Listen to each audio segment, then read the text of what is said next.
speed and carrying coming out, so we may see maybe some drops from Bly here.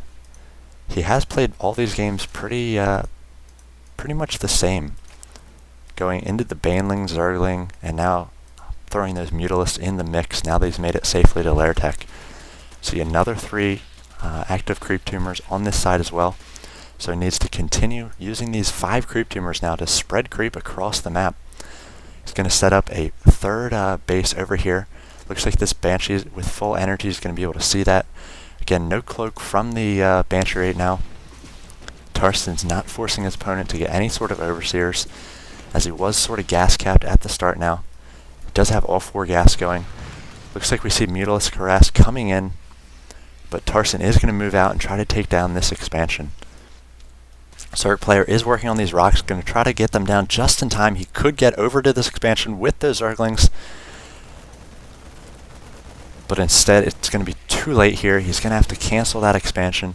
See Banelings coming in, going to be able to prepare for defense against this force if it tries to move into the back here.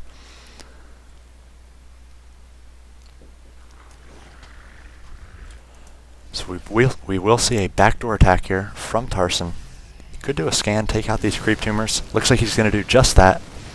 So able to take down those tumors, going to really limit the creep of Bly here. So important for those Banelings, especially. On creep, Banelings much faster than off of creep, and they're going to be able to take on these kiting units. See all the Banelings trying to come in, taking down the Marauders at the front. Now a bunch of Banelings taking on these Fumaranes, running for their lives, but this creep just makes those Banelings so fast, and Bly is able to take down all those units. Now chasing down these medevacs, this is something he was not able to do in the previous games. He really needs to limit the medevac numbers for Tarson. Looks like he's going to be able to take down at least 1 here before Tarson can get back to the base. And now the Zerg is going to be able to move out to the middle here. See tanks on the way for Tarson, so that he's going to be able to take on the Zerglings and Banelings with the tanks. Banelings just with the 30 life, so tanks are going to be able to one-shot those Banelings. Hatchery coming down in the middle. This might be a little bit safer and easier to defend. It looks like we have a double expand, so the same thing he pulled on Blistering Sands there. If Tarson tries to take down one of them, he'll at least have the second one. He could perhaps even cancel one of them if it's attacked early.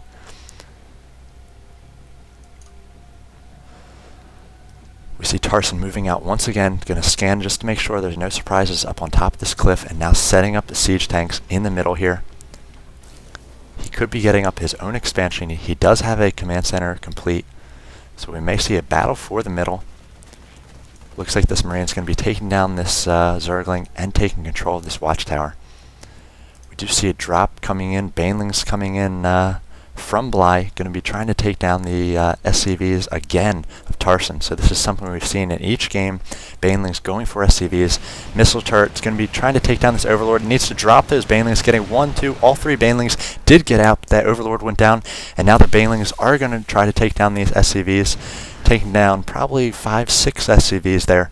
Not as effective as it could have been if those SCVs were bunched. Tarson did a good job moving those SCVs off the line. He does have to expect that in these games. Now that they're the 4th game in against the same opponent, both players playing pretty much the same strategy, same tactics here. As we see, this hatchery was focused down, but this other one was able to complete. We may see a transfer of drones coming over right now, so he's going to be able to get this 3rd up and running. See, the Terran player has quite the advantage. He does have all 3 bases going with mules. 52 harvesters to 52, but those mules make such a difference for Terran, as he does have all 6 gas going as well. So Bly trying to get up these 2 gas as well. See a scan coming over from Tarson onto this 3rd expansion for Bly. So Tarson going to move out, try to take this out. Bly's going to try to come in with the Zerglings, but just not going to be able to get there in time, as this hatchery is going to go down. All these drones are going to go down. No, they are going to escape in the back. As we see that Tarson wants to cut off the angle, as Bly may be moving in after his own expansion here. So Bly losing his 3rd and 4th hatcheries there. And Tarson just able to take that firm economic advantage. I'd like to see Tarson with maybe a few more tanks to take on these Zerglings, as there are quite a few now. Bly has all these Overlords full of Banelings, So we'll see what kind of damage he's able to do with these Overlord drops. He could drop them right on the tanks or right on the Marines and take him down. Tarson's got to suspect something, seeing all these Overlords. He is going to start focusing down. Down goes one Overlord, two Overlords go down, as Bly is forced to drop these Banelings early on. They are going to be taken down with very minimal damage done to Tarson. So just a poor job there. The Zerglings were out of position. They were not with those Overlords. You really have to support those Overlords, as Bly was forced to drop prematurely those Banelings, and they just exploded and did not do much damage, just like other premature attacks.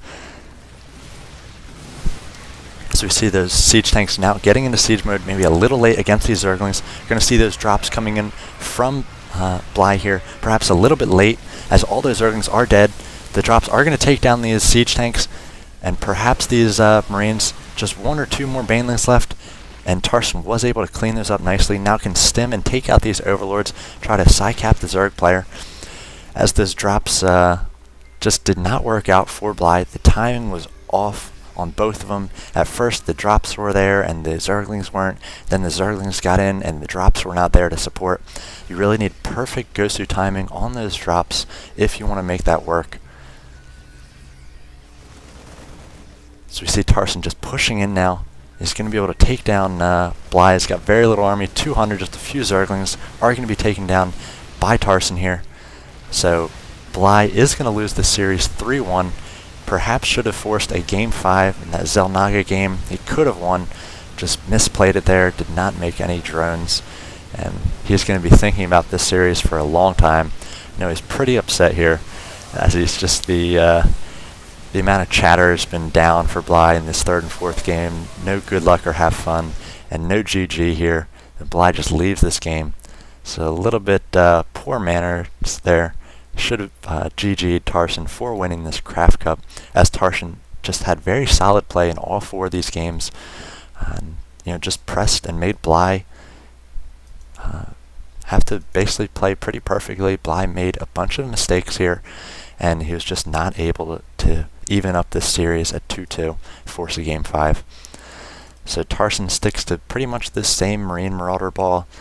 Bly has no answer for these medevacs, and finally introducing some tanks in this third and fourth game, able to take down those Zerglings and Banelings for Bly. So Tarson with an overall solid Craft Cup victory here. We'll see whether he's able to take the next one, as another Craft Cup tournament will be starting next week. Another few hundred players taking each other on, and probably bring you the finals of that one as well. So look forward to casting that one. Thanks for watching this one, and I'll see you next time.